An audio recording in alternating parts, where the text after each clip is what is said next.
अध्याय भूत 1। क्या आपने कभी भूत देखा है? कुछ लोग भूतों में विश्वास करते हैं, दूसरों को संदेह होता है और अंत में कुछ ऐसे भी होते हैं जो उनका उपहास उड़ाते हैं।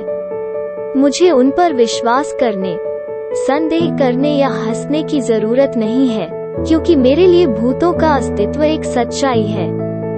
2। क्या आपने भूतों के अस्तित्व की पुष्टि की है? क्या आपने उन्हें देखा है? मित्रों, आपको एक बहुत ही रोचक मामला सुनाना अप्रासंगिक नहीं है। वो अभी बहुत छोटी थी और उसका नाम एंजेला था। वास्तव में वो काफी असाधारण प्रेमिका थी, हालांकि आज वो पहले ही मर चुकी है। एक दिन जब वो जीवित थी, मैंने बिना किसी सूचना के उससे दूर जाने का फैसला किया। मैं अटलांटिक महासागर के तटों की ओर गया और अपने आप को एक वृद्ध महिला, एक कुलीन महिला के घर में समायोजित किया, जिसने मुझे अपने आतिथ्य से इनकार नहीं किया। मैंने अपना कमरा घर के लिविंग रूम में बना लिया, जिसका दरवाजा सीधे गली में जाता था। मेरा बिस्तर एक उष्णकटिबंधीय कैनवास शिविर बिस्तर था और चूंकि बहुत सारे मच्छर थे, इसलिए मैंने खुद को बहुत अच्छे और पारदर्शी जाल से सुरक्षित रखा। एक रात मेरे बिस्तर पर लेटते और ऊँघते हुए अप्रत्याशित रूप से किसी ने मेरे दरवाजे पर 3 बार ताल से दस्तक दी। जिस क्षण मैं उठने और दरवाजे की ओर जाने के लिए बैठा, मैंने महसूस किया कि एक जोड़ी हाथ मेरे महीन और पारदर्शी जाल में घुस गए हैं। अशुभ रूप से हाथ मेरे पास पहुंचे और मेरे चेहरे को सहलाया। हालांकि यह अशुभ अनुभव यहीं समाप्त नहीं हुआ, क्योंकि उन हाथों के अलावा उस प्रेमिका की समानता के साथ एक मानव भूत प्रकट हुआ, जिसने स्पष्ट रूप से मुझे आकर्षित नहीं किया। व्यथित प्रेत मुझे निम्नलिखित वाक्यांश बताते हुए रोया, कृतघ्न, तुम मुझे विदाई दिए बिना चले गए। मैंने आपको अपने पूरे दिल से कितना प्यार किया, आदि और अन्य चीजें। मैं बोलना चाहता था, लेकिन सब कुछ बेकार था क्योंकि मेरी जुबान बंधी हुई थी। फिर मानसिक रूप से मैंने उस भूत को तुरंत वापस जाने का आदेश दिया। हालांकि प्रेत ने नए विलाप और नए आरोप लगाए। फिर प्रेत ने कहा, ठीक है, मैं जा रहा हूँ, और धीरे धीरे दूर हो गया। फिर जब मैंने देखा कि भूत जा रहा है, तो मेरे मन में एक नया विचार, एक विशेष विचार उत्पन्न हुआ। मैंने अपने आप से कहा, यह पता लगाने का क्षण है कि भूत क्या है, यह किस चीज से बना है, इसका वास्तविक क्या है। जाहिर सी बात है कि जब मैं इस तरह सोचने लगा तो मेरे अंदर से डर गायब हो गया और मेरी जुबान ढीली हो गई। तब मैं बोल सकता था, इस प्रकार मैं भूत को आज्ञा देता हूँ, दूर मत जाओ, वापस आओ, मुझे तुमसे बात करनी है। तब भूत ने उत्तर दिया, ठीक है, मैं आ रहा हूँ, तब नहीं जाऊंगा। यह कहना अप्रासंगिक नहीं है कि ऐसे शब्द क्रियाओं से जुड़े थे, जिससे भूत फिर से मेरी ओर आ गया। मैंने सबसे पहले अपने स्वयं के संकायों की जांच की ताकि यह जांचा जा सके कि वे सही तरीके से काम कर रहे हैं या नहीं। तब मैंने अपने आप से कहा, मैं नशे में नहीं हूँ, न ही मैं सम्मोहित हूँ, मैं किसी मतिभ्रम का शिकार नहीं हूँ, क्योंकि मेरी 5 इंद्रियां सही ढंग से काम कर रही हैं, इसलिए मेरे पास संदेह करने का कोई कारण नहीं है। तो अपनी 5 इंद्रियों के उचित कामकाज को सत्यापित करने के बाद मैं भूत की जांच करने के लिए निम्नानुसार आया। मुझे अपना हाथ दो, मैंने प्रेत से कहा। जाहिर सी बात है कि प्रेत ने मेरी मांगों को ठुकराया नहीं। इस प्रकार उसने अपना दाहिना हाथ मेरी ओर बढ़ाया। मैंने उस असाधारण व्यक्ति का हाथ पकड़ रखा था जो मेरे सामने था, और मैंने एक सामान्य लयबद्ध मार्च को देखा जैसे कि उसका दिल हो। मैंने लीवर, प्लीहा आदि का गुद्दा भ्रंश किया। इस प्रकार इसका हर अंग सही ढंग से काम करता था।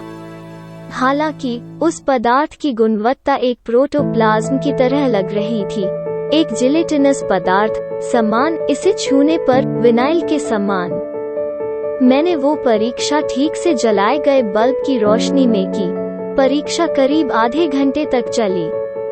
बाद में मैंने भूत को यह कहकर खारिज कर दिया, अब तुम जा सकती हो, मैं परीक्षा से संतुष्ट हूँ। अनेक आरोप प्रत्यारोप करते हुए भूत फूट फूट कर रोता हुआ हट गया। कुछ देर बाद घर के मालिक ने दरवाजा खटखटाया। उसने सोचा कि मैंने उसके घर के आतिथ्य का अनादर किया है। उसने प्रवेश किया और मुझसे कहा कि उसने केवल मुझे आतिथ्य दिया था और वो हैरान थी कि मैं महिलाओं को कमरे में ला रहा था। आपसे माफी चाहता हूँ प्रिय महिला, मेरा जवाब था, लेकिन मैं यहाँ किसी भी महिला को नहीं लाया हूँ। एक भूत मेरे पास आया है और बस इतना ही। यह स्पष्ट है कि मैंने उसे पूरी घटना सुनाई।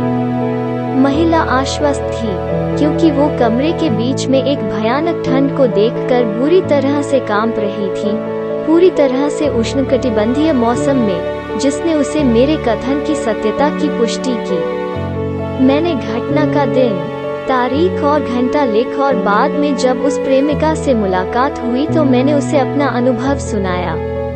उसने मुझे बताया कि उस रात और मेरे द्वारा बताए गए उस घंटे में वो सो रही थी और सपना देख रही थी कि वो एक तटीय स्थान पर एक कमरे में रहने वाले कमरे के भीतर मुझसे बात कर रही थी। मैंने अपने आप से कहा, जाहिर है कि यह महिला मेरे बारे में सोचकर सो गई थी और इसलिए उसका भूत मुझ पर आया।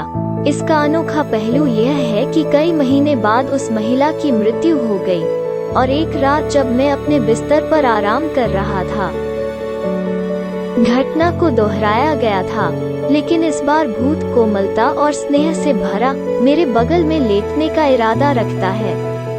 चूंकि यह मामला काफी भयावह होता जा रहा था, मेरे पास प्रेत को हमेशा के लिए छोड़ने और जीवन में मुझे कभी परेशान न करने के लिए बहुत गंभीर तरीके से आदेश देने के अलावा कोई विकल्प नहीं था। इस प्रकार भूत ने इसे आज्ञा के अनुसार किया और यह फिर कभी नहीं लौटा। 3. आपका कथन बहुत दिलचस्प था महोदय, क्या आप कृपया हमें इसी तरह का एक और मामला सुनाएंगे? खुशी के साथ। मेरे दोस्त, एक निश्चित अवसर पर एक गरीब युवती शहर में आई। वो एक भयानक आर्थिक स्थिति में थी। वो एक ईमानदार लड़की थी और उसने मेरे लिए काम करने के लिए कहा। इस प्रकार मुझे उसे अपने घर में नौकरानी के रूप में नियुक्त करने में कोई असुविधा नहीं हुई। वो बहुत मेहनती कार्यकर्ता निकली। दुर्भाग्य से मेरे घर में काम करना शुरू करने के कुछ दिनों बाद असाधारण मानसिक घटनाओं की एक श्रृंखला हुई जिसने न केवल मेरे रिश्तेदारों को बल्कि मेरे पड़ोस के लोगों को भी परेशान किया। उसकी उपस्थिति से पहले बर्तन हवा में उठे और फर्श से टकराकर टुकड़े टुकड़े हो गए। इसी तरह मेज, कुर्सियां अपने आप नाच रही थी और हमारे घर के भीतर पत्थर गिर रहे थे। यह हमारे लिए बहुत सुखद नहीं था कि मेज पर खाने के ठीक समय पर पत्थर, गंदगी आदि हमारे भोजन में गिर रहे थे। इस युवा लड़की के दाहिने हाथ में एक रहस्यमय अंगूठी थी जिस पर एक शिलालेख था जिस पर ठीक निम्नलिखित लिखा था, आपके मित्र लुज़बेल की याद।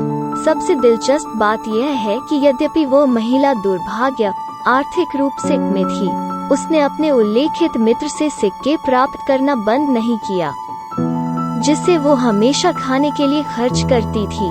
वो पैसा हवा के माध्यम से आया और उसने बस इसे इकट्ठा कर लिया।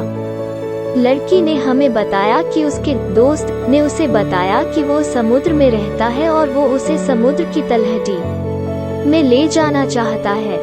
कई बार हमने उसके अदृश्य साथी को दूर भगाने के लिए जादू टोना किया, लेकिन वो हमेशा अधिक बल के साथ लौटा और अपने कुटिल कार्यों में लौट आया और लोग, जैसा कि स्वाभाविक है, हमेशा चिंतित रहता था।